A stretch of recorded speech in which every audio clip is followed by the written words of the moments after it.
Cet avion survole Madagascar. Il transporte des patients vers l'hôpital où ils recevront enfin les soins dont ils ont besoin. Depuis 1946, la Mission Aviation Fellowship, la MAF, se rend dans les endroits les plus isolés, comme au Sud-Soudan ou en Papouasie-Nouvelle-Guinée, pour apporter de l'aide humanitaire et annoncer l'Évangile aux communautés les plus reculées. Aujourd'hui, la MAF recherche des pilotes missionnaires prêts à partir sur le terrain. Si vous êtes pilote, nous avons besoin de vous. Autrement, vous pouvez aussi soutenir notre mission en faisant un don sur maf-france.org. Merci.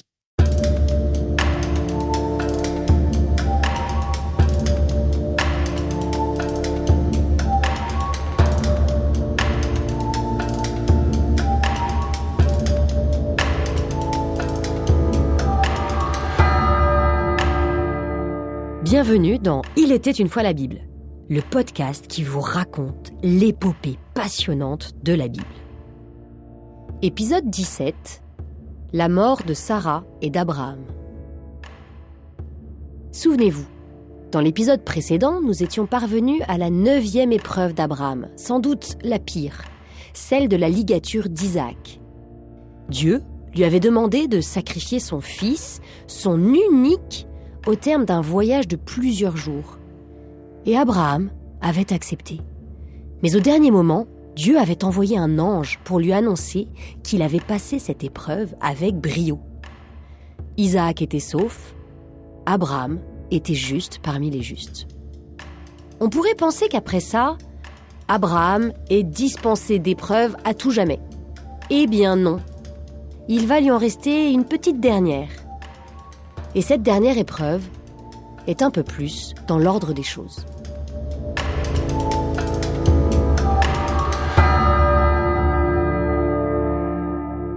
Nous sommes au chapitre 23 de la Genèse. Après avoir renoncé à son passé, à son neveu Lot, à son fils Ismaël, à son fils Isaac, il va être séparé de sa femme Sarah par la mort. Je lis. Sarah vécut 127 ans. Elle mourut à Hébron, dans le pays de Canaan. Abraham s'y rendit pour le deuil et les lamentations. Puis il laissa le corps pour aller parler aux Hittites qui habitaient le pays. Alors là, on voit qu'en effet, Abraham a un problème. Où va-t-il enterrer sa femme ? Il va devoir aller voir les Hittites, le peuple qui vit sur la terre de Canaan, pour leur acheter un terrain. Écoutez ce qu'il leur dit. « Je ne suis qu'un immigré, un hôte parmi vous. Accordez-moi d'acquérir chez vous une propriété funéraire où je pourrai enterrer cette morte. » On a l'impression que c'est une demande assez naturelle que fait Abraham. Mais en fait, c'est un changement de statut qu'il réclame. Car devenir propriétaire d'un bout de terrain le ferait passer de résident temporaire à habitant de plein droit. Ce n'est pas juste une concession funéraire qu'il demande, c'est vraiment un bout de la terre de Canaan. Écoutez la réponse des Hittites.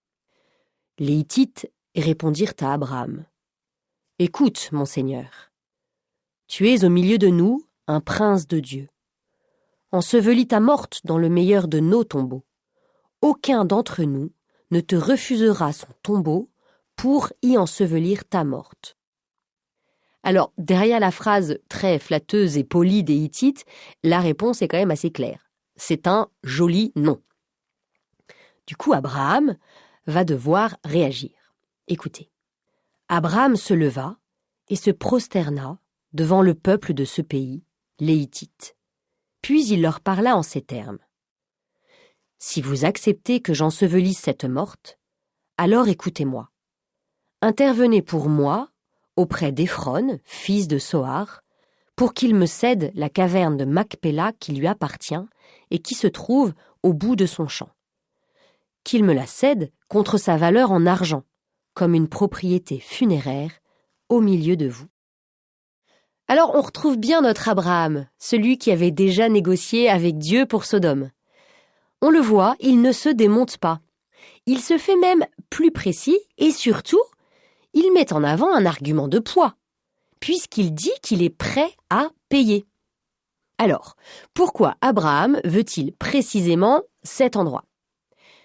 La tradition juive raconte qu'il avait découvert le secret de cette caverne lorsqu'il s'était lancé à la poursuite du veau qu'il voulait apprêter pour restaurer ses invités. Vous savez, les 3 anges, au moment du chêne de Mambré.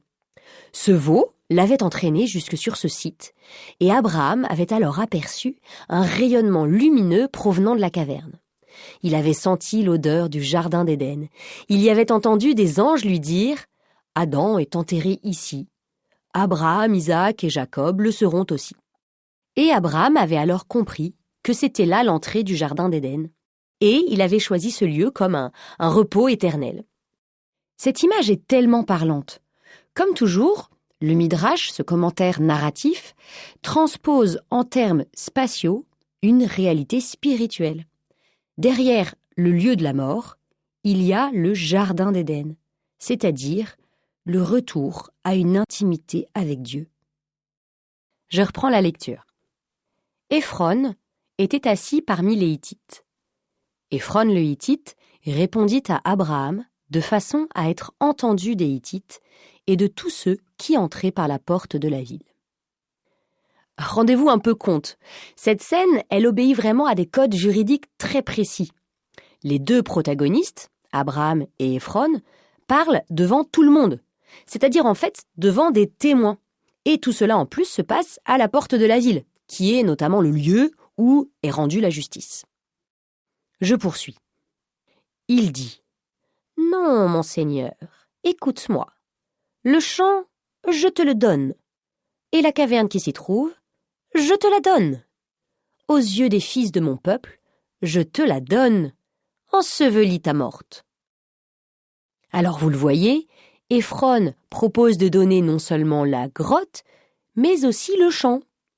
En fait, c'est au fond pour obliger Abraham à acheter les 2 et donc à augmenter le prix à payer. En fait, il dit subtilement « Bon c'est un lot. » Écoutez comment Abraham va réagir. Alors, Abraham se prosterna devant le peuple du pays. Il parla à Éphron de façon à être entendu par le peuple du pays. Il dit « Si seulement tu voulais m'écouter, je te donne l'argent pour le champ. Accepte-le de moi, et là, j'ensevelirai ma morte. » Éphron répondit à Abraham « Écoute-moi, mon Seigneur, un terrain de 400 pièces d'argent, qu'est-ce donc entre toi et moi? Ensevelis donc ta morte. » Là encore, subtilement, Éphron fixe le prix, que soi-disant, il refuse qu'Abraham paye. Et en fait, mais c'est un prix énorme, 400 pièces d'argent. Je poursuis. Abraham écouta Éphron et pesa pour lui l'argent dont il avait parlé de façon à être entendu des Hittites. 400 pièces d'argent au taux du marché. Alors là, il se passe un truc assez incroyable. C'est que Abraham accepte sans discuter. Et là, en fait, c'est contraire à la coutume. Normalement, en Orient, on discute, on négocie. C'est même très choquant, en fait, l'attitude d'Abraham. Mais il décide de ne pas négocier. Je poursuis. Ainsi, le champ d'Éphron, qui se trouve à Macpéla, en face de Mambré, le champ et la caverne, avec tous les arbres qui y poussent, sur toute sa superficie, tout devint possession d'Abraham aux yeux des Hittites et de tous ceux qui entraient par la porte de la ville. Alors, cette phrase que nous venons de lire est très exactement l'acte juridique de la transaction. On verrait presque le scribe graver la phrase sur une tablette pour sceller le contrat. Pourquoi est-ce que c'est si important pour le peuple d'Israël? Parce que c'est le premier morceau de terre promise qui devient réellement propriété d'Israël. C'est à la fois beaucoup, 400 pièces d'argent, et en même temps pas grand-chose, puisque ce n'est que quelques mètres carrés. En fait, c'est un peu comme le royaume de Dieu. Jésus nous dit qu'il est déjà là, et qu'en même temps, il est encore à venir. En tout cas, sachez-le, Hébron est très important pour les Juifs. C'est là que seront enterrés non seulement Sarah, mais aussi Abraham et d'autres patriarches comme on le verra. Je poursuis la lecture. Après quoi, Abraham ensevelit sa femme Sarah dans la caverne du champ de Macpéla, qui est en face de Mambré, c'est-à-dire à Hébron, dans le pays de Canaan. C'est beau de voir que Sarah, après avoir enfanté Isaac, le fils de la promesse, en fait, elle va enfanter d'une certaine façon la terre promise par sa mort. On passe maintenant au chapitre 24. On le sent, c'est un peu la fin de l'histoire d'Abraham puisque Sarah vient de mourir. Cependant, il lui reste quelque chose d'important à faire. Pour la Bible, une vie pleinement accomplie est une vie pendant laquelle on a eu des enfants, soit biologiques, soit spirituels, et où on les a amenés jusqu'à leur propre accomplissement, c'est-à-dire le mariage dans la culture de l'époque. Or, Isaac, lui, n'est pas encore marié. Et on arrive là à une des premières magnifiques histoires d'amour de la Bible. Écoutez plutôt. Abraham était vieux, avancé en âge, et le Seigneur l'avait béni en toutes choses. Abraham dit au plus ancien serviteur de sa maison : « Je te fais prêter serment par le Seigneur. Tu ne prendras pas pour mon fils une épouse parmi les filles des Cananéens, au milieu desquels j'habite. Mais tu iras dans mon pays, dans ma parenté, chercher une épouse pour mon fils Isaac. » Le serviteur prêta à son maître Abraham un serment solennel. Parmi les chameaux de son maître, le serviteur en prit 10, et il s'en alla, emportant tout ce que son maître avait de meilleur, vers la ville de Nahor. Il fit agenouiller les chameaux en dehors de la ville, près d'un puits d'eau, à l'heure du soir, l'heure où les femmes sortent pour y puiser. Il dit : « Seigneur, Dieu de mon maître Abraham, permets-moi de faire aujourd'hui une heureuse rencontre. La jeune fille à qui je dirai : incline ta cruche pour que je boive, et qui répondra : bois, et je vais aussi abreuver tes chameaux, que cette jeune fille soit celle que tu destines à ton serviteur Isaac. » Alors déjà, petite parenthèse importante, ce serviteur fidèle dont on parle est sans doute Éliézer de Damas, le fameux serviteur qu'Abraham considérait comme son fils à l'époque où il ne pouvait pas avoir d'enfant. Et cet Éliézer, très pieux, fait une prière. Et le signe qu'il demande, ce n'est pas un signe miraculeux. Il demande que se manifeste la qualité qu'il pense importante pour la future femme d'Isaac. Alors, quelle est cette qualité ? C'est une qualité rare puisqu'il s'agit de l'hospitalité démesurée envers l'étranger, un peu comme Abraham avec les 3 étrangers aux chênes de Mambré. Et pourquoi cette hospitalité est démesurée ? Parce que, selon Éliézer, il faudrait que la jeune fille donne à boire non seulement à l'étranger, mais aussi à ses chameaux. Et ici, ce serait puiser 1300 litres, puisqu'il y a 10 chameaux et qu'un chameau boit en moyenne 130 litres. Alors oui, Éliézer attend de la jeune fille une hospitalité démesurée. Je poursuis. Il n'avait pas fini de parler que sortit Rebecca, la fille de Bethuel, fils de Milca, elle-même femme de Nahor, le frère d'Abraham. Alors, petit arrêt sur image et même retour en arrière sur la généalogie d'Abraham. Souvenez-vous, Téra a eu 3 fils. Abraham, jusque-là ça va, Haran, le père de Lot, mais aussi de Milca et Yisca, et le 3e fils de Téra, c'est Nahor. Haran meurt prématurément. Nahor, lui, épouse la fille d'Haran, Milca, qui est donc sa nièce. Ensemble, Nahor et Milca auront 8 enfants, dont Bethuel. Et Bethuel donnera naissance à Laban et Rebecca. Je continue la lecture. Elle portait sa cruche sur l'épaule. La jeune fille avait très belle apparence. Elle descendit à la source, emplit sa cruche et remonta. Le serviteur courut à sa rencontre et dit « De grâce, donne-moi à boire une gorgée d'eau de ta cruche. » Elle répondit « Bois, mon seigneur. » Et de la main, elle s'empressa d'abaisser la cruche pour lui donner à boire.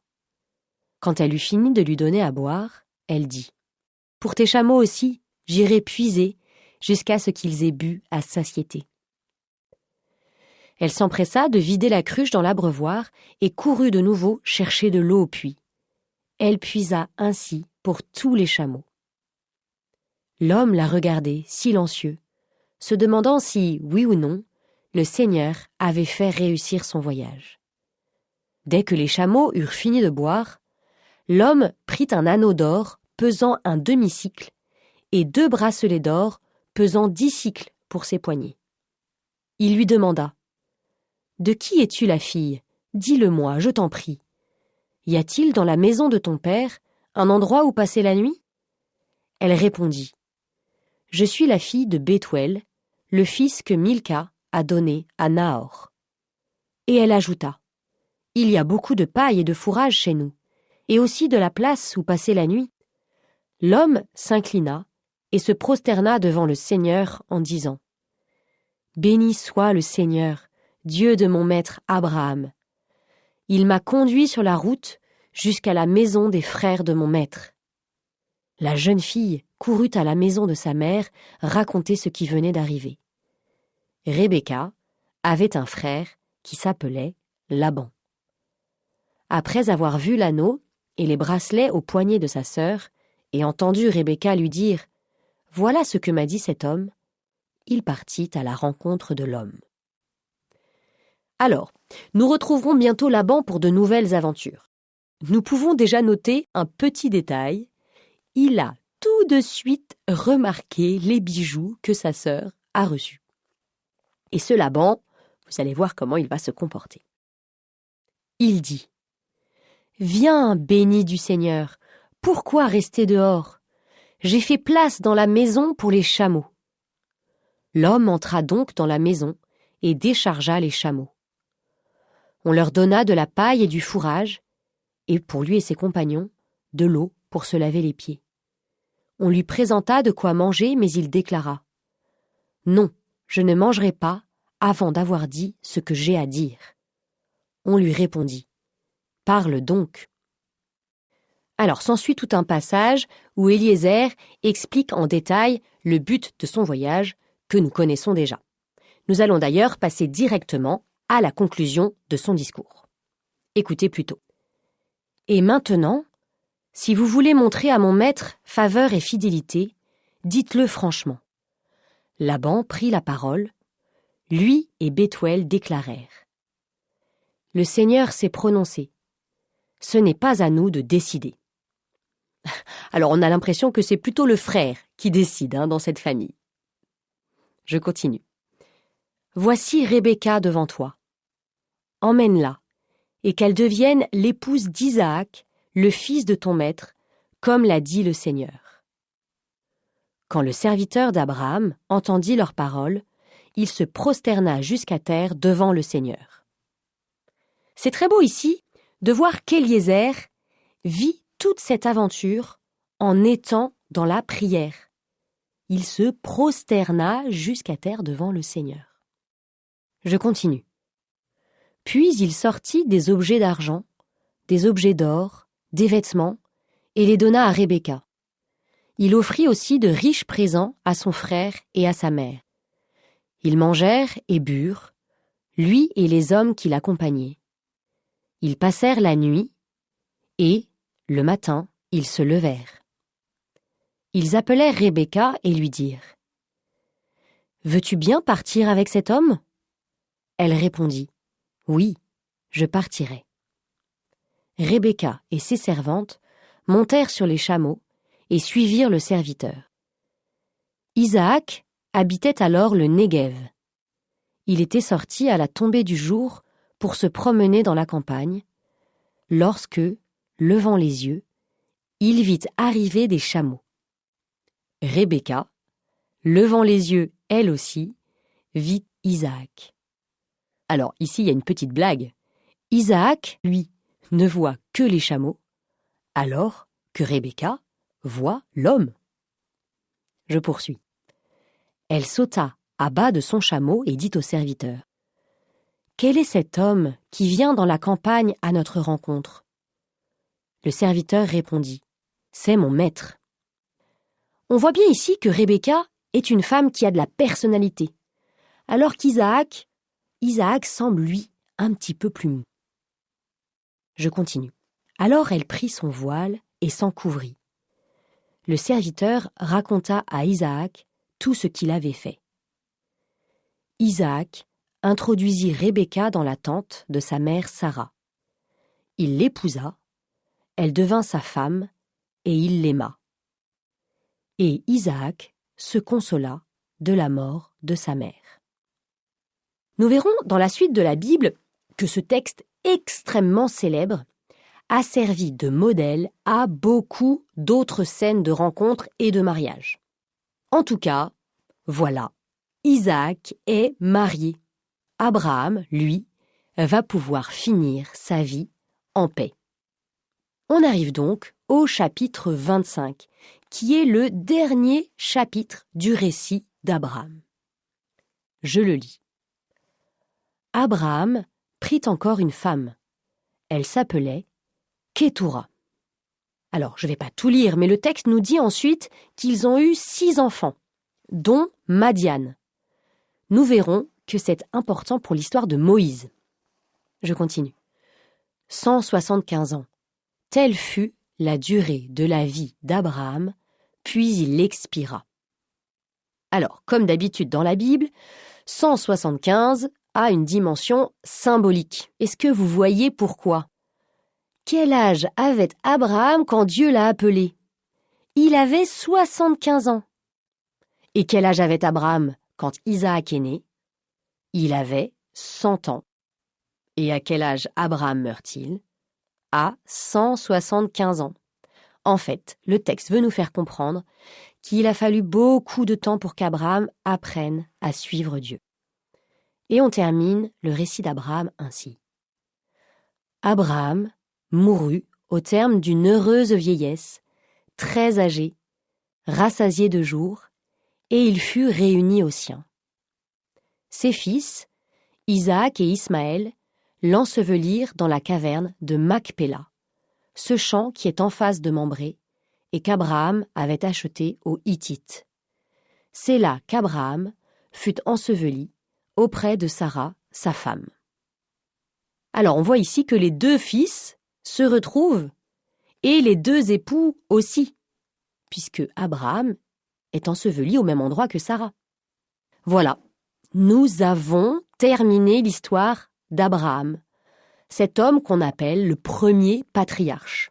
Patriarche, c'est un mot qui veut dire chef de famille. Car oui, Abraham est le chef de cette famille que Dieu a choisie. Alors, pour bien se souvenir, pour bien l'inscrire dans notre cœur, cette histoire nous est racontée dans le livre de la Genèse, du chapitre 11 au chapitre 25. Notez-le bien. Et qu'est-ce que l'on peut retenir de cette histoire ? Tout d'abord, que Dieu passe par des hommes en particulier pour nous transmettre son amour à tous. Ensuite, on peut retenir qu'Abraham est saint, et d'ailleurs, la plupart des grands personnages de l'Ancien Testament sont considérés comme des saints par l'Église. Donc Abraham est saint, mais Abraham n'est pas parfait. Le plus important, c'est qu'il fait confiance à Dieu. C'est qu'Abraham obéit. Et la troisième chose qu'on peut retenir de cette histoire merveilleuse, c'est que le projet de Dieu prend du temps, car les hommes mettent du temps à se laisser faire par Dieu. Souvenez-vous, il y a 25 ans entre l'appel d'Abraham et la naissance d'Isaac. Voilà, j'espère que cette histoire d'Abraham vous a plu et que ce personnage vous semble plus proche, plus compréhensible, moins inaccessible car ayant vécu 4000 ans avant vous. Ce personnage extraordinaire marque le début de la lignée des patriarches, lignée que nous allons continuer à suivre en nous penchant maintenant sur l'histoire d'Isaac, et ce, dès le prochain épisode.